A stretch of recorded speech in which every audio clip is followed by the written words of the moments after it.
Okay, hello and welcome to the University of West London's webinar focusing on our brand new programme, the MSc Paramedic Science pre-registration course, starting in November 2019.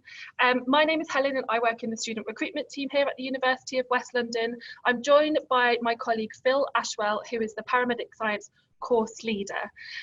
In terms of what we'll be going through today, I'll just put that up here. So I will be providing you with a general introduction to the University of West London, looking at our location, sort of some of our key facts and achievements. I'm then going to hand over to my colleague Phil, who will be talking you through the course features. So looking at the aims of the course, looking at the placements, the course structure, assessment methods, entry criteria, and all of that key information.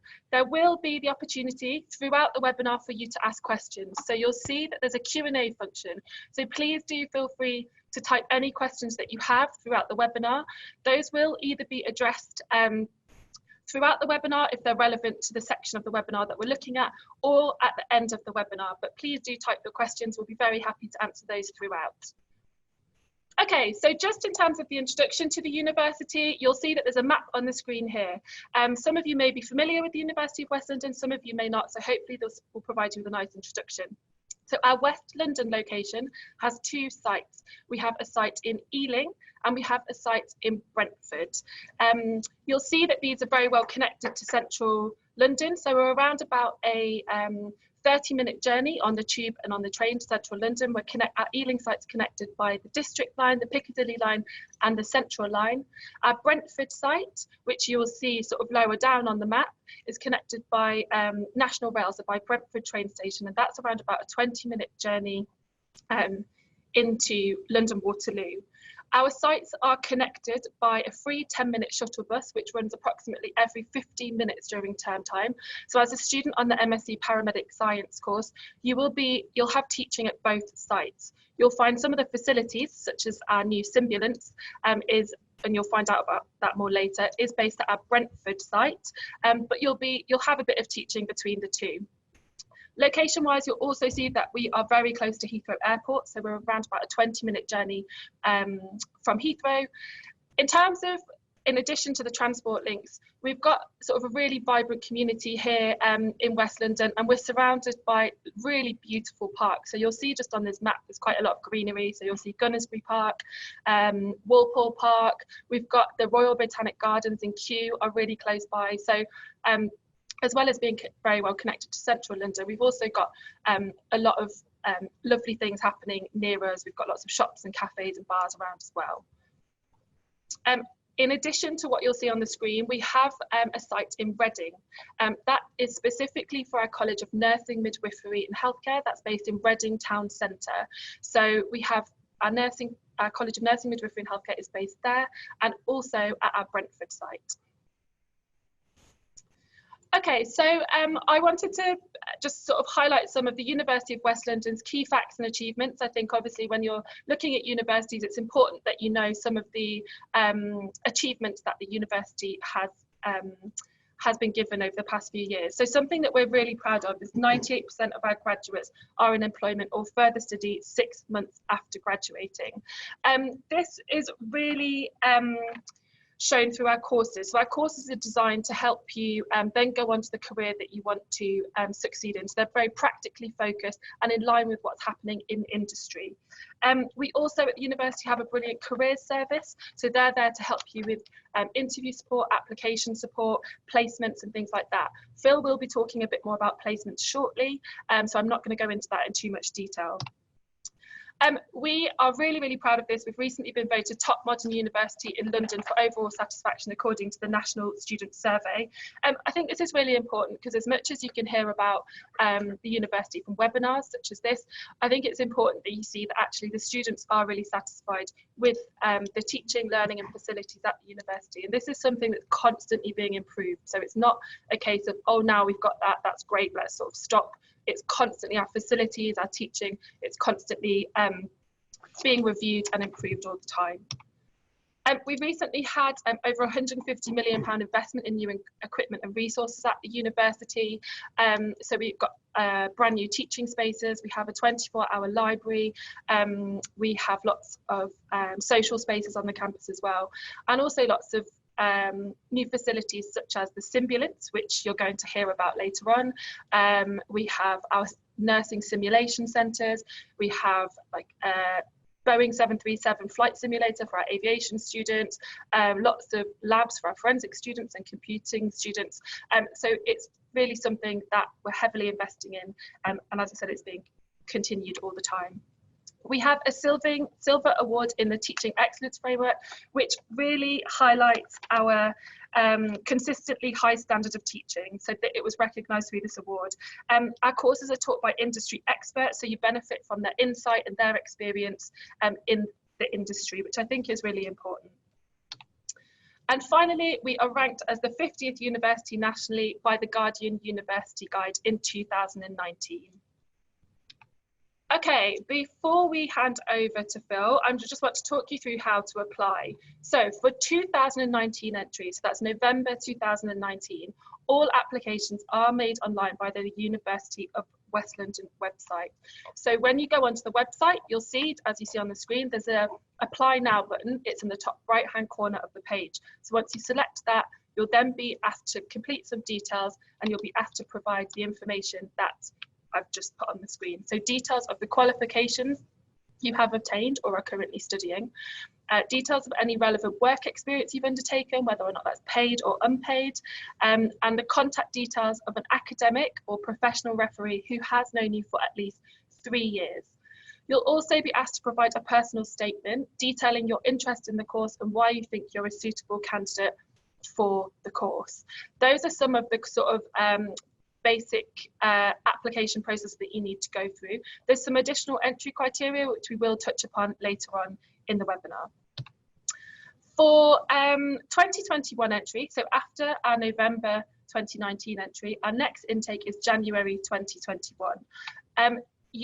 To be considered for entry then, you need to apply directly via the UCAS website. So you'll just need to log on to UCAS, who handle online applications, and you'll submit your application through there. It's available to apply you can apply for 2021 entry now. So those are the two different methods depending on when you want to apply. Okay, there's plenty of opportunities to visit us. I understand, obviously, if you're coming to study at the university, you may want to come and see the facilities, check it out, meet students and things like that. So these are just a couple of ways that you can do that. So we have twice weekly campus tours. So we run these every Tuesday at 11 o'clock and every Thursday at 2 o'clock. These are all run by our student ambassadors. So they take you around the facilities. You can ask them any questions that you have from so you get the answer from a student perspective. I think they're a really nice way for you to get a feel of what the university is like. You can book onto these online, or you can just turn up on the day and complete an on-the-day booking form. We also once a month run a campus tour late. We ran one last night, actually. Those are run at 6 o'clock. And please just check our website for the dates of these. And as I said, sign up online to attend one of those. In terms of other ways you can visit us, we have the following postgraduate open evenings and days. So on Saturday, the 9th of November, so just coming up in a couple of weeks, from 10 o'clock until 3 o'clock, we have an open evening. These are a great opportunity to come and chat to the course tutors, again, see the facilities, chat to students, take part in sort of a taster lecture. And we've also got another one on Thursday, the 21st of November, that's in the evening from 4 o'clock to 7 o'clock. So lots of opportunities to visit us. I would advise booking to your place for these online, just so that we know that you're coming. Okay, I now would just like to launch a poll. So we've got you logged in here. So it would just be interesting for us to get an idea as to when you are hoping to start the course. So whether you're actually looking to start the course in November 2019 or in January 2021. So if you just give me a moment, I'm just going to launch the poll.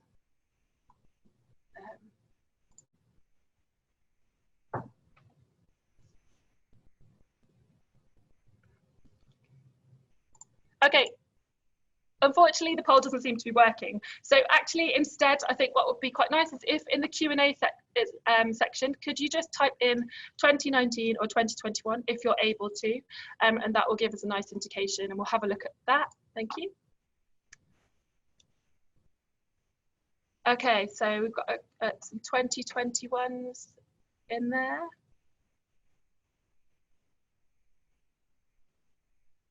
And I can also see a question here regarding funding. I'm just having so Kwame has said, is there any funding for the course for persons who have already received the master's loan from Student Finance on a different programme?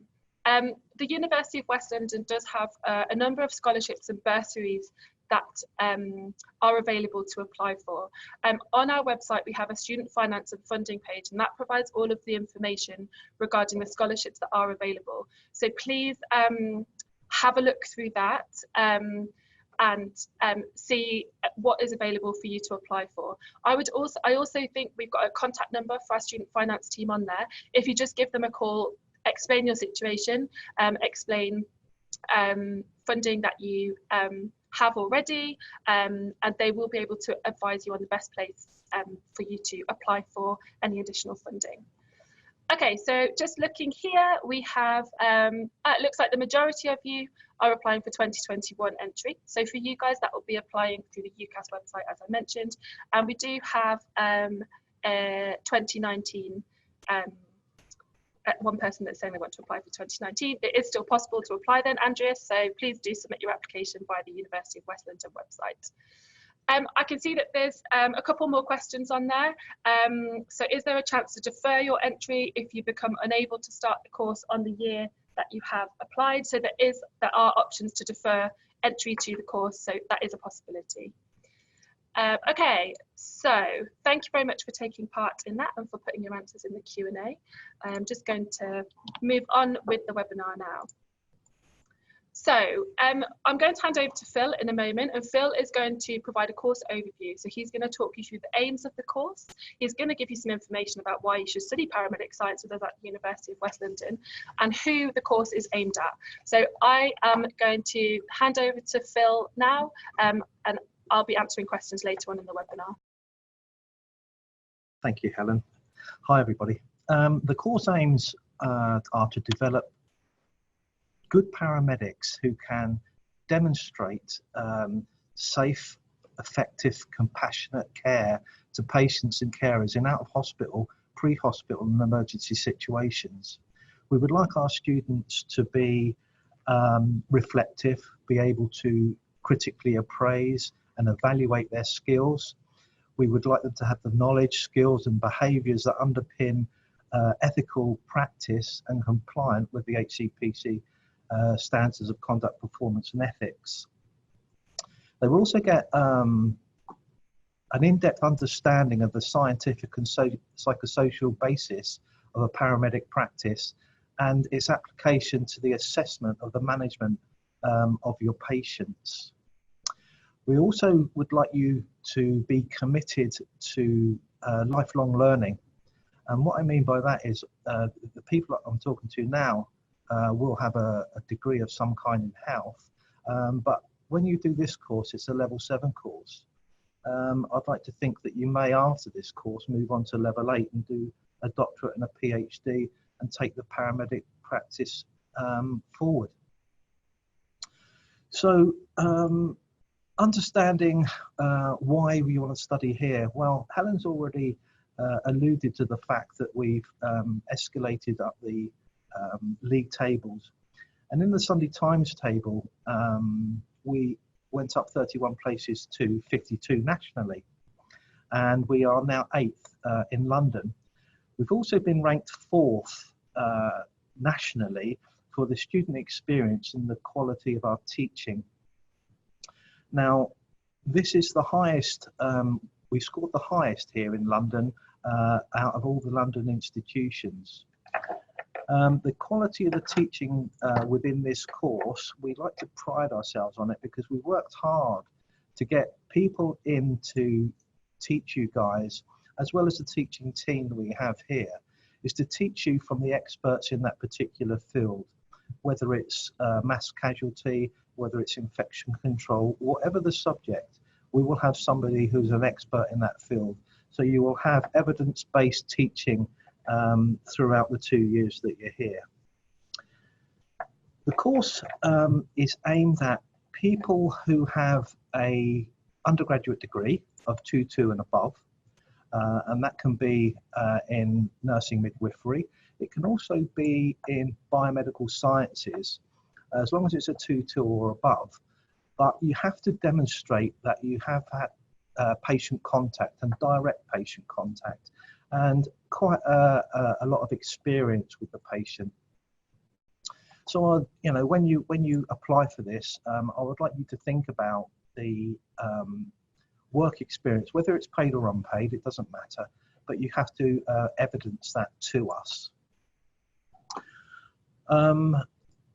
Moving on, the course structure. The course is a 2-year course. It's a full-time course, and it comprises of 1,800 theory hours and 1,640 practice hours. Semester 1 in year 1, predominantly you will be taught on a Monday and a Wednesday. That is subject to change. We might put on an extra day for whatever reason. And that goes into semester 2 as well. So they're all relatively the same. The timetable has been worked out that you will have quite a lot of theory time initially in both years, and practice time as well. So year 1, the level 7. So once you've enrolled onto the course and you've joined us here, you will get given modules to do in year 1. You've got 4 modules to do. You've got your Applied Paramedic Science 1. It's a 40 credit unit. Now, 40 credit means that for every credit that you earn, that is 10 hours of home study. So I'll let you do the maths there and work that out. So Applied Paramedic Science 1 is all about what the paramedic does in everyday work. So it will provide you with the knowledge, skills, and the professional attributes, I suppose, required to communicate and clinically assess people who need treatment, whether it's immediate, urgent, or the management of people with injuries or health-related illnesses. The next one's a 20 credit. It's evaluating evidence for translation in paramedic practice. And that module there provides the students with an understanding of evidence-based healthcare as applied to the pre-hospital and out-of-hospital care and treatment, together with the knowledge and the skills to assess the quality of the evidence and its translation into everyday paramedic practice. Population health and behavioural science for paramedic practice. This module will provide the student with the knowledge and skills to recognise the impact of the psychosocial and economic determinants for health in populations and individuals. And the final one there, the Paramedic Practice Year 1, as you can see, it's a core unit. There are no credits attached to this. It's just a straight pass or fail. And Paramedic Practice is your practice assessment document. And when you arrive here, we will give you 6 packs that you have to complete. One of them is just an explanatory pad that explains how the whole system works. And then you have your practice assessment documents to fill out. This will start off quite light touch. You will probably be observing initially, right the way through to the end of Paramedic Practice Year 2, where you will be signed off as competent. You have to pass everything in Paramedic Practice 1 to be able to move on to practice Paramedic Practice 2. In Year 2, the prerequisite is clearly that you have to pass everything in Year 1. Applied Paramedic Practice 2 is just upgrading the Paramedic Practice 1 to advanced levels, complex situations, mass casualty, leadership, that type of thing. managing safety and complexity of the paramedic care delivery is aimed at the mass casualty, end-of-life care, and the evidence behind that, and be able to manage the care that's delivered by the paramedics at an emergency level. Improving paramedic practice and service delivery is your dissertation. As you can see, it's 40 credits, and I'm not going to patronise you and tell you about what a dissertation is. However, it aims to provide the student with the knowledge and skills to synthesise evidence and create a case for paramedic practice, service improvement, and to enhance the patient's safety, experience, and their outcome. The paramedic practice year 2, again, is your pad, an extension to the year 1. You have separate pads for year 1 and year 2, and this will be something that you have to get everything signed off. All your skills, all your methods, all your knowledge will be acknowledged by your paramedic educator and signed off accordingly. And to be able to qualify you to be eligible for the HCPC register, you have to pass everything in this course. There is no compensation at the end. Placements. Okay, thank you very much, Phil. So hopefully that's given you all some information about the course structure and the aims of the course. We're now going to talk a bit more in depth about placements. So looking at where will these be and how long will these last?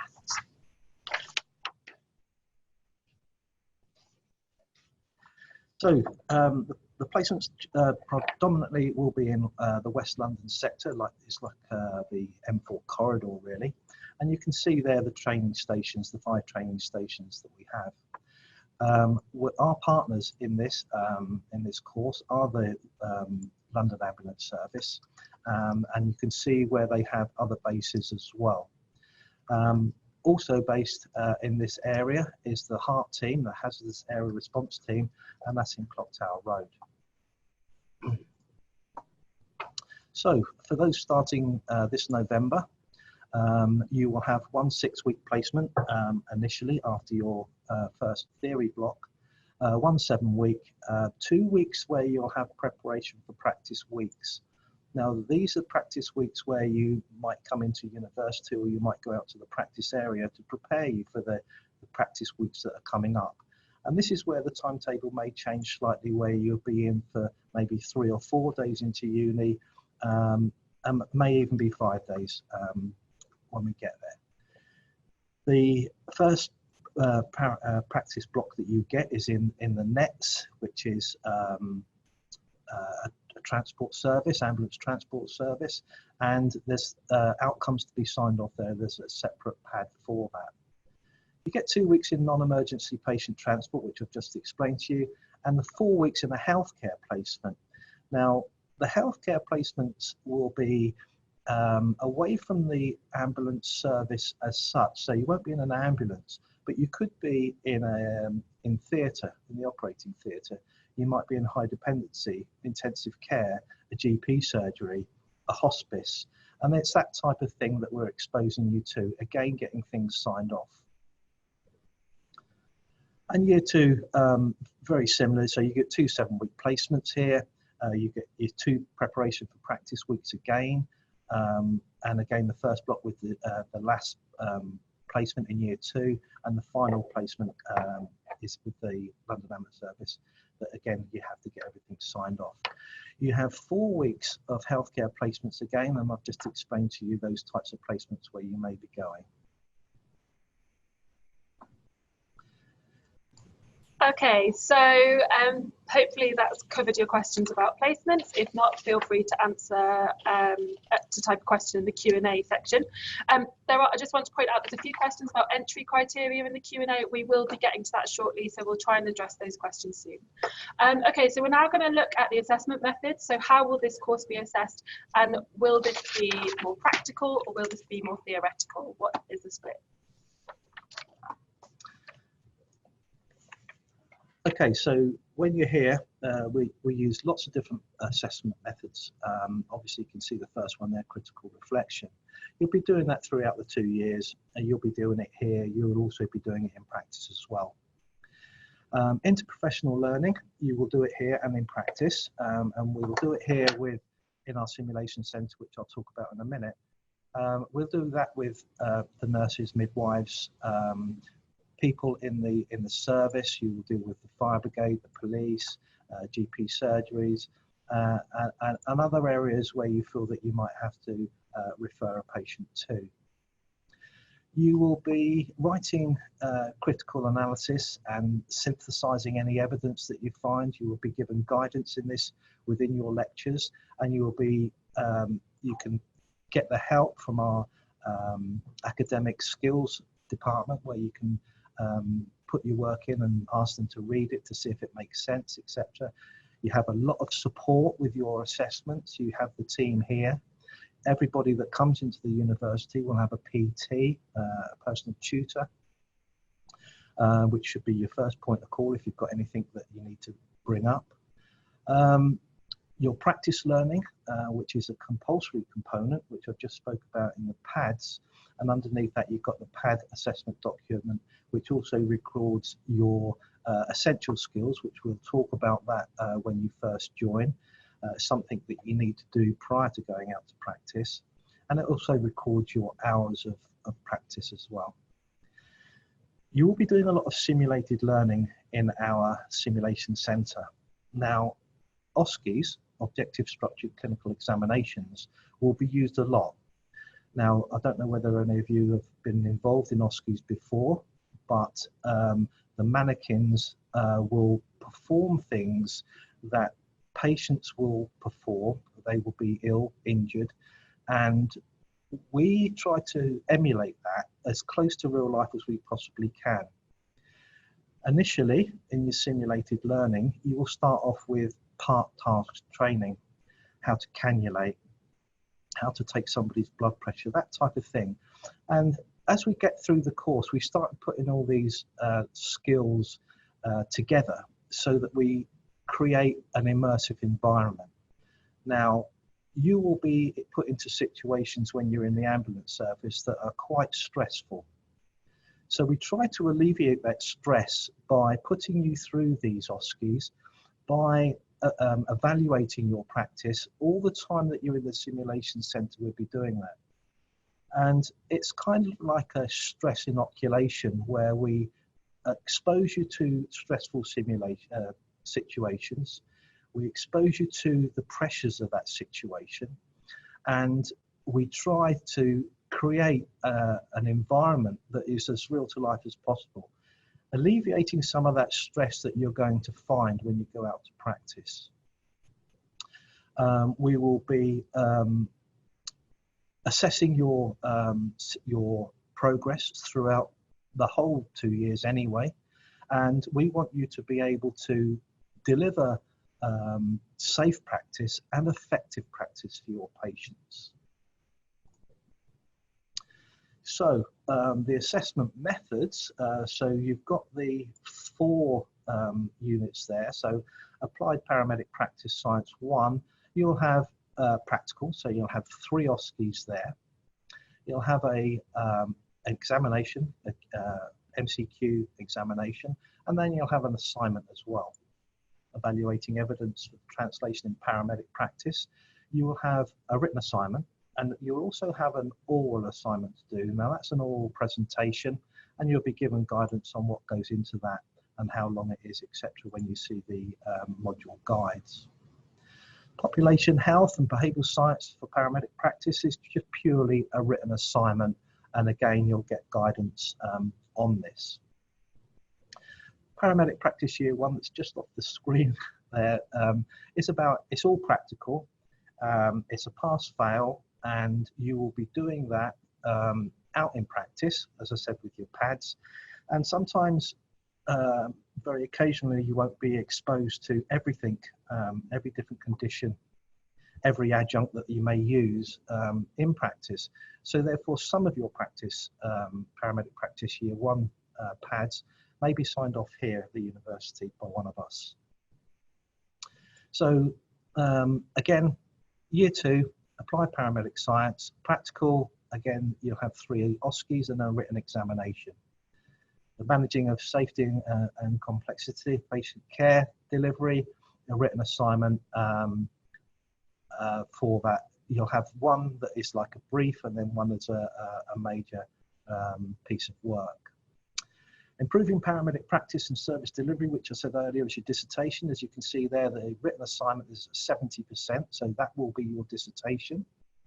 And that goes a long way to your mark. The oral assignment is a presentation that you'll have to give to the examiners about the work that you've just carried, the written assignment, the work you just carried out.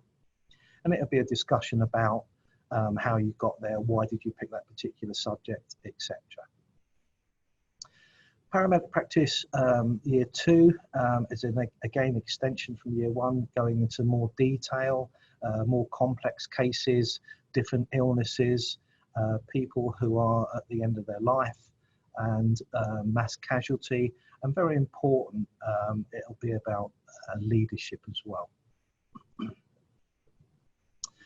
So the entry requirements for this course at present, you need to have a degree, a 2-2 or above, in a healthcare profession. That can be nursing, midwifery, or an allied health. You need to have Maths and English 9 to 4 or A to C, GCSEs. I won't tell you what the O-levels were with my time, but moving on swiftly. Functional skills level 2 in Maths and English, and you must hold a full manual UK driving licence with a provisional C1 entitlement on your application. And on that driving licence, you mustn't have any serious driving offences or more than 3 points. You will be classified as a home or EU student prior to starting the course, and you'll have a full DBS enhanced check. You'll have an occupational health check that you must get through before you start your practice, and you have to have an EPP clearance. EPP standing for exposure prone procedures. Okay, thank you, Phil. Just coming in here on the entry requirements, we've got a few questions about entry criteria, so I thought this would be a good place to address these questions. So Emily has asked, I'm a biological sciences student. How likely is it that I will be accepted? And what placements and experience do you recommend? Okay, hi Emily. Biomedical sciences, I would certainly advise you to apply for the course, and the experience that you require, whether it's paid or unpaid, is entirely up to you. But you need to go into something like A&E. You need to be at the front of patient care. So whether you get yourself a part-time job with the ambulance service as like a healthcare support worker, if you like, working in a care home, something like that. And I don't mean just for the day, I mean quite extensive experience that you require, and we need to see that evidenced as well. But for biomedical science, the actual degree itself, we would look into that, we would look at the transcripts, and at the moment we have biomedical scientists on the course for November. All right, great. Thank you, Phil. We've also got a question from Rachel, who has said, I have a first-class degree in BSc Psychology with counselling. Will this be acceptable for the course? Okay, with all degrees like that, Rachel, what I would need to see, because it's psychology, it's kind of like a healthcare course, but we need to see the transcript of your course so that we can see where the healthcare part of it comes in. Anatomy and physiology is the one that comes to mind first of all. I'd like to see where that is in your transcript. So we would look at that, but psychology is very loosely applied to healthcare. So as I said, I'd like to look at the transcript first. All right, thank you very much, Phil. There's a few more questions, but hopefully we will answer those throughout the rest of the presentation. If not, they will be addressed at the end, but hopefully that covers your queries regarding the entry criteria.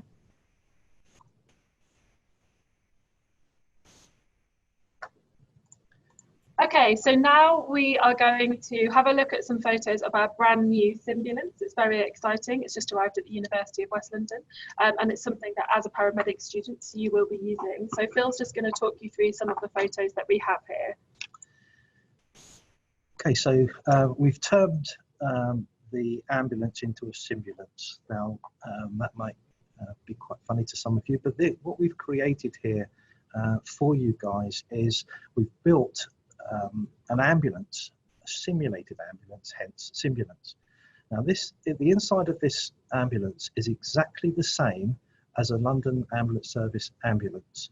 Everything in it is built, made to measure for you guys to come along and practice in your confined area.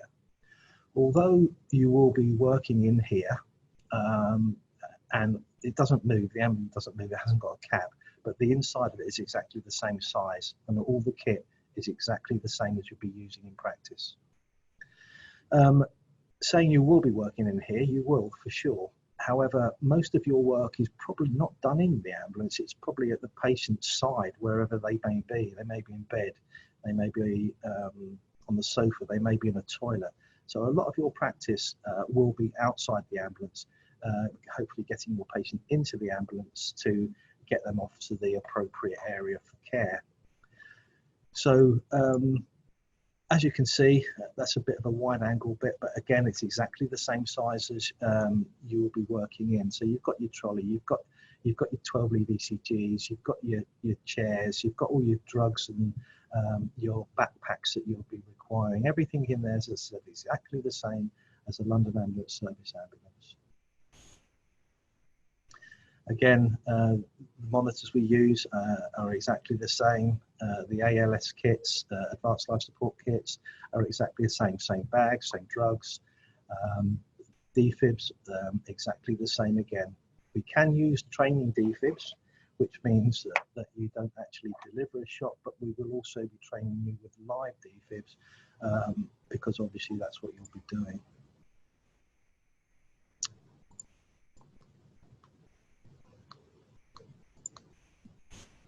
All right, thank you very much, Phil. So that is the end of our presentation, but I know we do have a few questions here that we've not yet answered. So I'm going to read these out, and hopefully, Phil, you'll be able to provide a bit more information. So Emily has asked, after qualifying as a paramedic, what scope is there for progression in that career? Sorry, Helen, can you repeat? Oh, sorry. So after qualifying as a paramedic, what scope is there for progression in that career? Okay, so once you're on this course and you qualify, that makes you eligible, to apply for the Healthcare Professions Council registration. Once you've done that, you will walk into a job with the ambulance service, and what you will then do is a 2-year preceptorship. So you'll be working with a paramedic, and you will then be able to, after that 2 years, you'll then be able to go out and work anywhere where I have a paramedic. Now you can go to A&E, you can go to a GP surgery, you can go to a minor injury clinic, you can go into education, whether it's in education at university or education in the service. And our course, our qualification, will allow you to work in other parts of the world as well. Not all parts, but some areas around the world. But there's many avenues that you can go down after qualifying. Once you've done your preceptorship course, your newly qualified paramedic course, it's just a period of time to make sure that you're confident and competent when you're out there working alone. Okay, brilliant. Thank you, Phil. We have a question from Rachel, who's asked, how many places are there on the course? I suppose what's the cohort size? Okay, so the cohort size, we are allowed to take 30 students per cohort. Now, we got validation for this course last month, which is a good thing. And we're allowed, as I said, 30 people on it. But we had such a short recruitment period this time where we've got places on the course. Now, in my opinion, in my experiences here, this is very much normal. However, 2021 is the next intake after this one. And I think when people get to know about this course and realise that the quality of the course that we're going to deliver, I then think that the applications will come in quite thick and fast.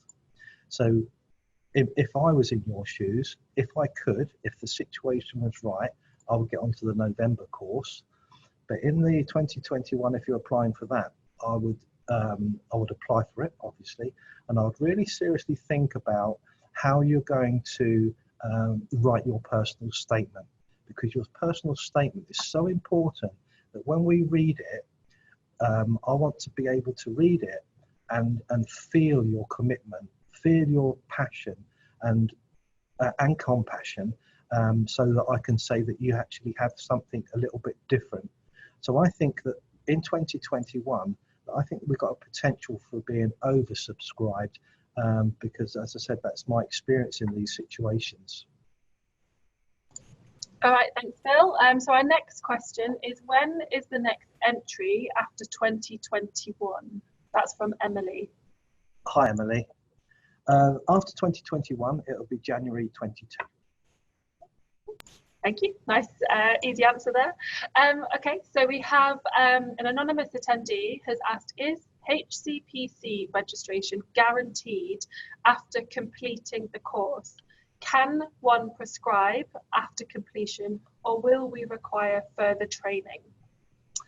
Okay, first of all, qualifying in any paramedic course in the country doesn't guarantee you entry to the register, simply because of everybody's got a different background, everybody's got a little bit of history, and sometimes you know, some people are refused entry because of things that have gone on in the past.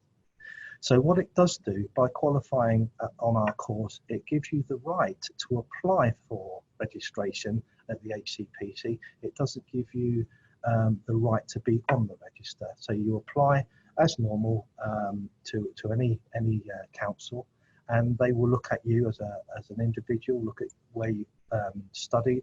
They will make sure that we've signed up to their standards of education and training, which we have. We proved that last month. And then if everything's fine with you, that you will be accepted then onto the register, but they will do their checks as well. The other part of the question? So the other part of the question was, can one prescribe after completion, or will we require further training? Okay, so it's a very quick answer. It's no, you won't be able to prescribe. You will have to do a prescribing course after this course. All right, thank you. We have a question from Emily here. So once completing the course, are you guaranteed a place in the London ambulance service? Yes. Straightforward. What will happen at the end of the course, our partners, the ambulance service, London Ambulance Service, will normally, if they take somebody with the qualifications, they normally put through an assessment process, which is quite lengthy, a driving test, etc. But once you've done this course, you will have a job with the London Ambulance Service, providing that on the course you've done everything right. Once you're on this course, it's kind of like a 2-year interview process, really, where they're monitoring you all the time that you're at work. So that's about it. Yeah. All right, great. Thank you, Phil. That's looks like it's the, oh, no, I thought we have got another question come through. So this question is, from your experience, do you believe you can work part-time whilst on the course, considering the number of hours required? That's a good question. Do you think that you can do the course part-time? So do you believe you can work part-time? Oh, right, okay. I wouldn't encourage you to work That's from a purely selfish academic perspective, because this course is hard. There's no getting away from that, and it's supposed to be hard because of the job at the end of it. Now, I can't tell you not to work. I haven't got the right to do that. But if you get a job part-time, doing whatever you're doing, you must remember that this course is a full-time course, and that takes priority over everything around your life, if you like. So if work clashes with uni, you have to take uni. You can't take work, because the hours, like you quite rightly said, the hours are high, and they're high for a reason, and you will have to sort of like work your life around the university course rather than around your work, if that makes sense to me. All right, thank you, Phil. If you do have any more questions, please do type them below. Something that I just would like to show you all is we do get a lot of questions about this course, and a lot of them you've asked today, which is really useful. Hopefully you've got the answers. So one of them is, can I have a part-time job whilst I'm studying, which Phil's just answered. We have a FAQ page on our website. I'm just going to see if I can open this up.